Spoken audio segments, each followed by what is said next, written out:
Salmo 63, eu peço que você abra sua Bíblia neste salmo. O tema da nossa mensagem essa noite é vida de crente é vida de graça.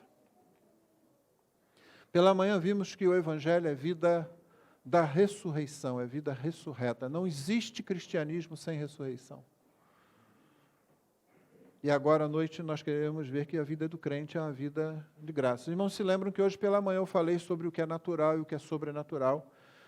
E espero ter tirado da mente de alguns que porventura vinham alimentando esse conceito, aquela ideia que a gente vê em certos filmes, em certos contos de terror. Não é? Fantasma não é sobrenatural. Bom, para começar, fantasma não existe. Tá? Mas, se existisse, não seria sobrenatural, pertenceria à ordem da criação ainda. Fora da natureza, fora do natural, fora da criação, só existe Deus, só existe o Criador. O universo faz parte da criação. Não tente pensar em Deus, imaginando Deus num ponto do universo, que você já errou tudo. O universo é contido por Deus, não o contrário. Não há nada maior do que Ele, não há nada superior a Ele, só Ele é infinito, só Ele é eterno, o resto todo é criação do Senhor. Então, quando nós vivemos a vida cristã, há uma tentação muito grande de viver a vida cristã a partir do que nós vemos, a partir dos nossos sentidos, a partir das nossas capacitações. Embora você saiba, se você está nessa igreja há algum tempo pelo menos, você sabe que não é assim. Você sabe que não pode viver na força do braço. Você sabe que é como a Bíblia diz, né? Não por força nem por violência, mas pelo meu espírito.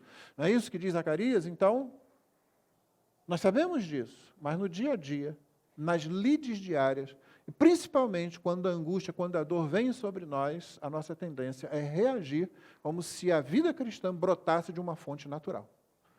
Nós vamos ver no Salmo 63, Davi esboçando de forma bem clara a fonte, não somente da vida cristã, mas de tudo que vem com ela.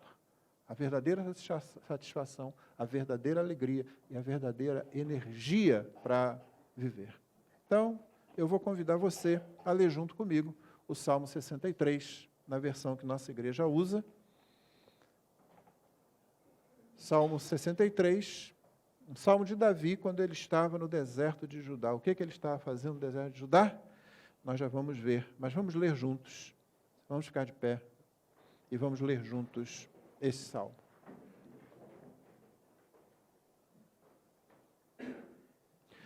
Leiamos. Ó Deus, Tu és o meu Deus, eu te busco ansiosamente. A minha alma tem sede de Ti, meu corpo Te almeja, como terra árida, exausta e sem água. Assim quero ver-te no santuário, para contemplar a Tua força e a Tua glória, porque a Tua graça é melhor do que a vida, os meus lábios Te louvam. Assim eu Te bendirei enquanto viver, em Teu nome levanto as mãos. Como de saborosa comida se farta a minha alma, e com júbilo nos lábios a minha boca Te louva. No meu leito, quando de Ti me recordo, e em Ti medito durante as vigílias da noite. Porque Tu tens sido meu auxílio, à sombra das Tuas asas eu canto de alegria. A minha alma pega-se a Ti, a Tua mão direita me ampara. Porém, os que procuram destruir a minha vida descerão às profundezas da terra, serão entregues ao poder da espada, e virão a ser pasto dos chacais. Mas o rei se alegrará em Deus, quem por ele jura se gloriará, pois se tapará a boca dos que proferem mentira. Essa é a palavra de Deus. Pode sentar. O que Davi estava fazendo no deserto de Judá? Você encontra essa história no segundo livro de Samuel, no capítulo 2, versículo 15. No segundo livro de Samuel, no capítulo 15. O que ele estava fazendo lá? Antes de eu explicar para você, e pedindo para que você não tente ir ao livro de Samuel para ver isso agora, enquanto eu estou falando. Observe o que ele escreveu quando ele estava lá. Observe o que ele escreveu observando aquela paisagem erma à sua volta. Tem 3 Ds aqui que eu gostaria que você tivesse em mente, que vai facilitar para você guardar. 3 Ds. Desejo, deleite, defesa. Deus é o meu desejo, Deus é o meu deleite, Deus é a minha defesa. Sou brilhante, não sou? Não, eu li isso num livro, irmão. Estou apenas usando o que outra pessoa melhor do que eu fez. Mas eu achei uma boa ideia. Deus é o meu desejo, isso está no versículo de 1 a 4. De 5 a 8 você vai ver Deus como meu deleite, e no restante do salmo você vai ver Deus como a minha defesa. E o que é que Davi estava fazendo no deserto enquanto ele pensava em Deus desse jeito? Estava fugindo de seu filho, Absalão. Absalão, sim, um dos filhos mais inteligentes, mais bonitos de Davi, e que acabou, através de diversas situações, se levantando, se rebelando contra o governo de seu próprio pai. E seu pai, para evitar um confronto direto, no qual muitas vidas seriam perdidas ali dentro da capital, dentro de Jerusalém, ele prefere fugir. E isso, naturalmente, causa não somente uma cisão no povo, mas grande dor, grande tristeza e grande confusão. Ele não estava fugindo de um inimigo que veio de fora, ele não estava fugindo nem de um inimigo que estivesse próximo, ele estava fugindo de um inimigo que era o seu próprio filho. Você imagina a dor, você imagina a angústia, e agora está no deserto. É nesse ambiente e é nessa situação que Davi escreve esse salmo. E aqui você tem a primeira pista de por que a vida de crente é vida da graça. Você só consegue enfrentar essas situações do jeito correto se for pela graça de Deus. Se você lembrar que é Deus que está conduzindo a sua vida, que é Deus que está dirigindo a sua vida, que as circunstâncias não têm elas mesmas em si poder para se realizar, que homens, seres humanos, anjos e demônios não são eles que determinam isso. Deus conduz a sua vida. Você precisa ter essa convicção, você precisa descansar nisso como Davi descansou, mas principalmente como o filho de Davi, não Absalão, não aquele que o traiu, não aquele que foi contra ele, mas o filho de Davi, aquele que herdou esse título, o Senhor Jesus, fazendo muito melhor do que Davi, sempre descansou no Pai. Mas vamos lá, o primeiro D. O primeiro D é Deus é meu desejo. Olha só, versos de 1 a 4. Ó Deus, Tu és o meu Deus, eu te busco ansiosamente. A minha alma tem sede de Ti, meu corpo te almeja como terra árida, exausta e sem água. Um dia Davi estava olhando e viu um rebanho, e ele escreveu, o Senhor é o meu pastor, nada me faltará. Um dia Davi viu um deserto, e ele disse, a minha alma te almeja como terra árida, exausta e sem água.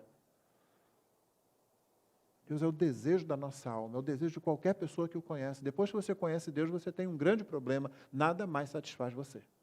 Depois que você conhece Cristo, nada mais satisfaz você. Depois que você conhece o Evangelho de Cristo, nada mais satisfaz você.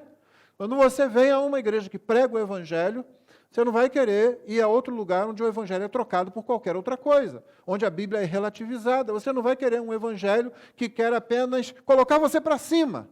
E eu acho que essa intenção é até muito boa, mas a Bíblia não se presta para isso. Ela muitas vezes vai botar você para baixo, às vezes sobre os seus joelhos, de rosto no chão, para pedir misericórdia e graça a Deus. E só assim, e depois disso, é que o Evangelho levanta você, e você não levanta nos seus próprios pés, você é levantado pela graça de Cristo. Então Deus se torna o nosso desejo, a sua palavra se torna o nosso desejo. Nós desejamos a Deus. Assim, eu quero ver-te no santuário. Eu estou no deserto, mas eu quero ir para o santuário. Eu quero ir aonde está, no tempo de Davi, o tabernáculo. Eu quero estar lá com o teu povo. Às vezes a gente só dá valor a isso quando a gente perde isso. Quando você não consegue mais vir ao santuário. O santuário não é o templo, o santuário é a igreja de Cristo, onde o Espírito de Cristo habita.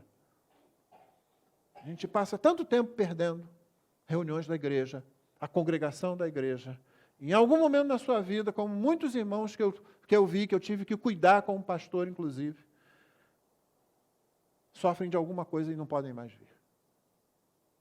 E alguns deles ficaram se lamentando. Quando eu podia, eu não ia.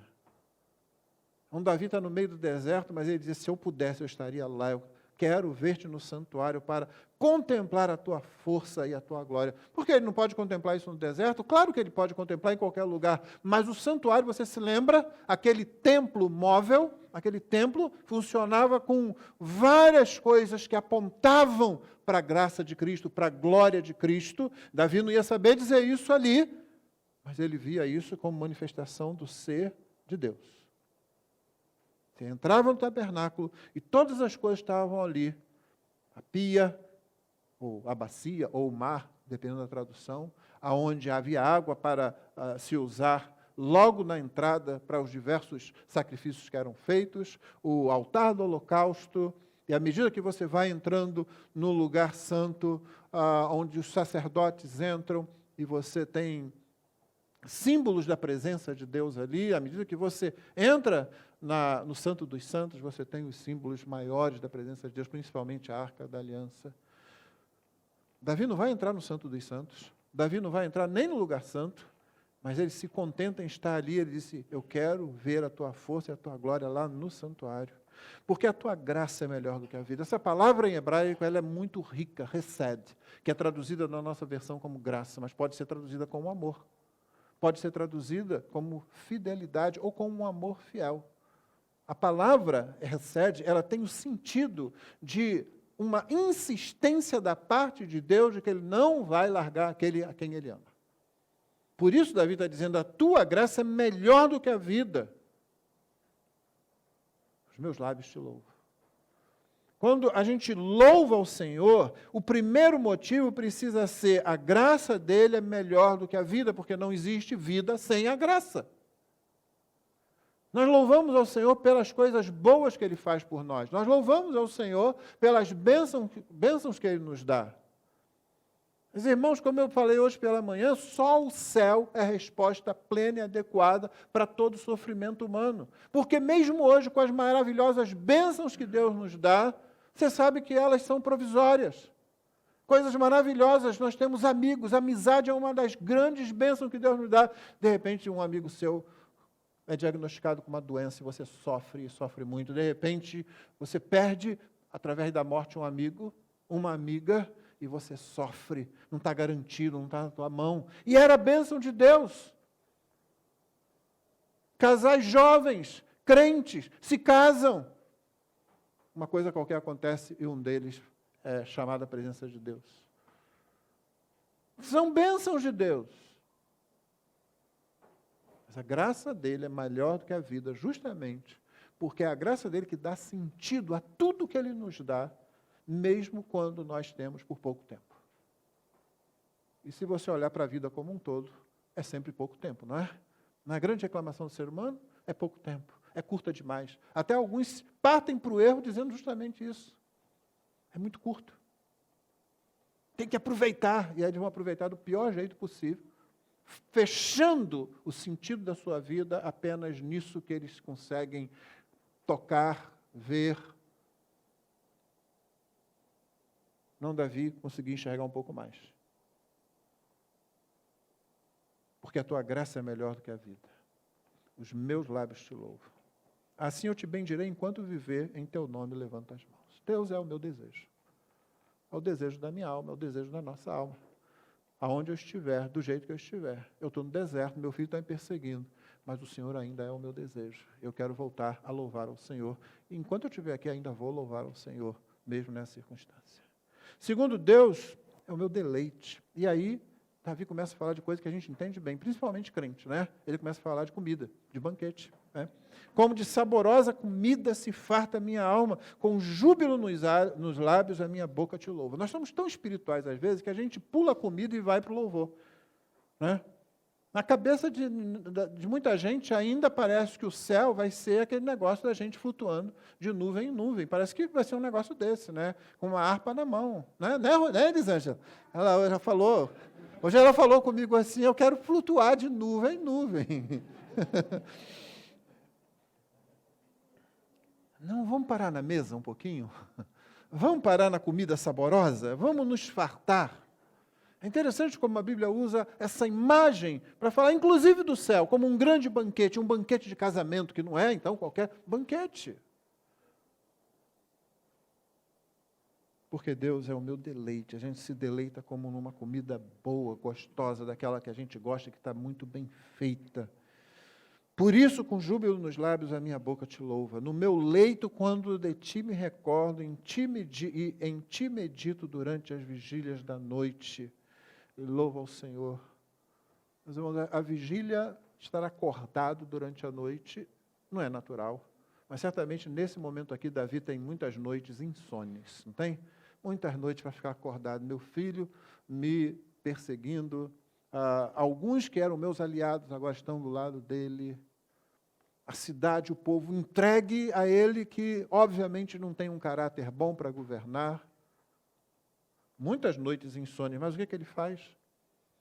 Não permita que noites insônias tornem você alguma coisa que você não é.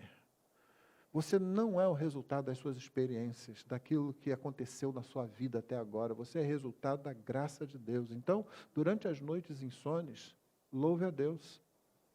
No meu leito, quando de ti me recordo, e em ti medito durante as vigílias da noite. Então, se ele tem que lidar com a insônia por causa, às vezes, da angústia, que se faça isso meditando no Senhor e na graça do Senhor. Porque tu tens sido o meu auxílio, à sombra das tuas asas eu canto de alegria. Agora a figura é de um pintainho, talvez, um filhotinho que é protegido e guardado, nutrido por uma grande ave. Sob as asas dela você pode se colocar e ficar guardado ali. Aconchegado. Mas ele estava no deserto. Não, ele não estava no deserto. Ele estava sob os cuidados de Deus. Por isso ele cantava de alegria. A alegria de Davi não era o fruto de nervosismo. A alegria de Davi não era um fingimento. A alegria de Davi é porque ele sabia que, mesmo no deserto, ele estava diante de um banquete com comida farta, saborosa, e ele estava guardado pelo seu Deus. Por isso ele cantava de alegria. O resultado disso, que é o que acontece com todos os que se aproximam de Deus, percebendo que a nossa vida está nele, que a nossa alegria está nele, que ele é o deleite da nossa alma e quem realmente satisfaz o maior desejo que nós temos, é apegar-se a Deus. A minha alma apega-se a ti, a tua mão direita me ampara. Quando Jacó lutou com Deus, na figura daquele mensageiro que surge ali e luta com ele no Val de Jaboque, Jacó não está só agarrado a Deus ali, porque ele está numa luta e quer uma bênção, como muita gente, né? Agarra a tua bênção, irmão. Você tem que lutar com Deus. Eu entendo essas expressões. De vez em quando eu uso a expressão. Eu já falei isso, já aconselhei alguns homens, algumas mulheres. Lute pela sua família em oração. É uma luta. Às vezes você está vendo seu filho, sua filha se perder. Não desista, põe os joelhos no chão, lute. Lute pelo seu casamento. Lute pelos seus pais que ainda não se converteram. Lute por aquele irmão que você tem. Lute em oração com Deus. Eu entendo isso. Mas Jacó não se agarrou ali simplesmente porque ele estava lutando, não. Ele se agarrou a Deus porque era a única coisa realmente firme na qual ele podia se agarrar. Todo o resto se esfacelava diante dos olhos dele, se pulverizava, como areia entre os dedos e ia embora. Ele sabia que não tinha nada, parecia que ele tinha enriquecido muito, mas agora, diante da aproximação do seu irmão, com um exército de 400 homens ali, e ele com mulheres, com criança, com outras coisas ali, ele viu, eu não sou nada, a única coisa firme que tem aqui é Deus, eu preciso me agarrar a Deus. Se não me abençoares, então eu vou morrer aqui. Não tem nada a ver com uma luta egoísta, não, de eu quero a bênção, eu quero de volta o que é meu. Nenhuma dessas tolices, não. Tem a ver o seguinte, o deleite da minha alma é a única coisa firme, é a única rocha firme sobre a qual eu posso ficar. Por isso eu me agarro a ele. A minha alma pega-se a ti, a tua mão direita me ampara. Desejo deleite, Deus é a minha defesa. Porém, os que procuram destruir a minha vida, descerão às profundezas da terra. Ele não precisa dar nomes aqui. Certamente seria muito ruim para Davi dar nome aqui. Senhor, mata o meu filho Absalão. Senhor, pesa a mão sobre meu filho Absalão. Mas Davi não é tolo.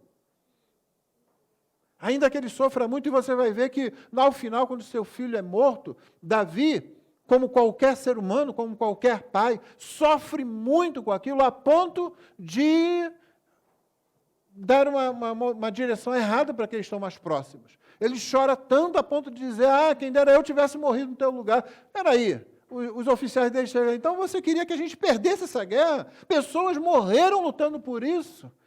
Não, Davi não é perfeito, é por isso que Davi não é modelo para nós. O nosso modelo nunca vai ser Davi, nunca vai ser Moisés, nunca vai ser José, nunca vai ser Samuel. Nosso modelo sempre vai ser Jesus. É pela graça de Cristo, a graça da cruz, que o próprio Davi consegue passar por todas essas coisas. Então ele não precisa dar nome aqui, mas ele também não é tolo. Ele sabe que o filho dele está numa posição perigosa. Ele sabe que o filho dele está indo contra Deus. Davi sabe que a sua vocação é a monarquia. Ele foi vocacionado, ele foi chamado por Deus, ele foi ungido pelo profeta de Deus, Samuel, para ser o rei do seu povo. Ele sabia que a partir daquele momento em que o óleo da unção caiu sobre a sua cabeça, por mando de Deus, através do profeta de Deus, ele sabia que qualquer pessoa que tentasse ficar na sua posição estaria indo não contra ele, mas contra Deus. Esse conceito precisa estar na nossa mente. Por que Paulo defende tanto, intensamente, o seu apostolado numa carta, por exemplo, como 2 aos Coríntios? Dá uma lida lá, você vai ver Paulo agarrado.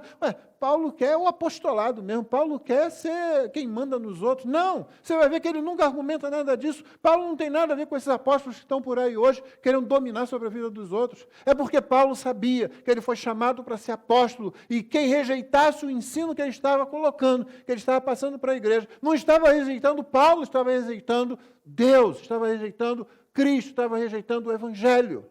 Nós precisamos ter essa consciência. Quando alguém não quer receber a sua palavra, quando você vai evangelizar, quando alguém não quer receber um conselho, quando mesmo um crente não quer receber uma confrontação, não está indo contra você, irmão, ele está indo contra Deus. Ele está numa situação difícil. Davi não precisa citar o nome, ou os nomes, mas ele sabe que seu filho e os outros que estão junto com seu filho estão numa situação difícil, muito perigosa, porque eles estão indo contra Deus. Porém, os que procuram destruir a minha vida descerão às profundezas da terra. Se meu filho não mudar, meu filho vai descer às profundezas da terra, porque ele está buscando a minha vida e eu fui chamado para ser rei. Eu não busquei isso, como Paulo não buscou ser apóstolo, como um verdadeiro pastor não vai buscar ser um pastor. Como um verdadeiro missionário não vai correr atrás disso, eu quero ser. Não, sim, você precisa desejar o episcopado, não é isso que diz 1 Timóteo 3:1? Mas quando você deseja aquilo, você está dizendo o seguinte: eu quero servir, eu quero ser servo, eu quero servir, eu quero cuidar, eu quero proteger, eu quero alimentar o rebanho do Senhor. Todas essas pessoas procuraram a posição de serviço. Então, Davi não procurou a monarquia, não procurou a corte, não procurou a coroa. Mas Deus vocacionou. Por isso ele sabia que quem fosse contra ele estaria indo contra Deus. Serão entregues ao poder da espada, virão a ser pasto dos chacais. O chacal era aquele animal que ele come e o resto que fica do outro animal que já comeu. Você entende? Aonde essa pessoa vai descer? Em que situação essa pessoa está? Como que a poesia do Salmo apresenta a condição dessa pessoa? Mas o rei, para que você lembre que Davi está falando exatamente disso, para que você lembre que Davi tem consciência da sua vocação, mas o rei, que é ele mesmo, se alegrará em Deus. Quem por ele jura se gloriará, pois se tapará a boca dos que proferem mentira. Essa é a oração que nós fazemos, irmãos. Essa é a nossa oração precatória. Essa é a nossa oração quando a gente pede para Deus pesar a mão sobre pessoas. Eu não preciso dizer pesa a mão contra A ou B, mas eu posso dizer pesa a mão contra aqueles que estão fazendo isso que é contrário ao teu reino, aos valores do teu reino. E ainda assim, eu peço que Deus tenha misericórdia para salvá-los, porque Deus pode salvar mesmo o pior inimigo da fé, mesmo o pior inimigo da vida, mesmo o pior inimigo dos homens, pode ser salvo pela graça de Deus, porque vida de crente é vida da graça. Nós não vivemos essa vida na força do nosso poder, do nosso braço, da nossa inteligência. Nós vivemos pela graça. Quando isso acontece, então, Deus é o nosso desejo maior. Não, Ele já é. Se você é crente, Ele é o seu desejo. Isso não está claro para você. Isso pode estar maculado, isso pode estar mascarado, isso pode estar camuflado pelas outras coisas que você está deixando acumular na sua vida, né? Paulo, se for falar sobre isso, como ele fala aos Tessalonicenses, ele diz: não extingais o Espírito. Não sufoquem o Espírito. É como se você colocasse um monte de coisa, muito cuidado, muitas preocupações, muitas tensões, muitos prazeres, muito entretenimento, muitos objetivos pessoais, tudo ali sufocado. Você começar a se arrepender, a confessar essas coisas, jogar isso para o lado, você vai ver o Espírito continua ali, o fogo da vida continua ali, a graça continua ali. Você não consegue acabar com ela. Mas o desejo da tua alma pode estar nebuloso, você não consegue enxergar por causa de todas essas coisas. Deus é o nosso deleite. Quando você percebe que Ele é o desejo, o maior desejo que você realmente tem, Ele é o deleite. É a única coisa na qual você vai ficar realmente satisfeito. Todas as outras coisas, elas vão adquirir gosto, elas vão adquirir sabor, elas vão adquirir cor, elas vão adquirir sons musicais bons, bonitos, harmoniosos, a partir de Deus. É Deus no meio, é Deus no centro, é isso que dá sentido a todo o restante. E, finalmente, Deus é a nossa defesa. Deus é a sua defesa. Você não precisa se defender, você só precisa pregar. Uma frase atribuída a Charles Spurgeon, certa vez ele teria escrito ou dito que o Evangelho é como um leão. Você não precisa defender um leão. Você não precisa trazer um leão numa jaula e dizer, olha, isso aqui é um animal poderoso, ele pode com uma patada quebrar a sua coluna, etc. E tal. Você não precisa fazer isso. Você só precisa abrir a porta da jaula. Se alguém estiver argumentando, isso aí não é de nada, esse bicho não é de nada e tal, você não precisa argumentar, você abre a porta e deixa o leão sair e vê a reação das pessoas.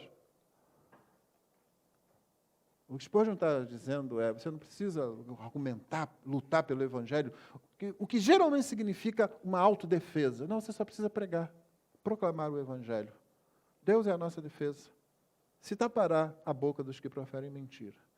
Às vezes aqui, com certeza, no final dos tempos, isso vai acontecer.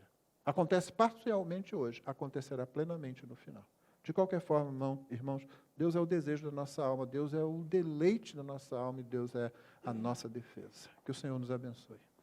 Vamos ficar de pé, vamos orar, nós vamos cantar.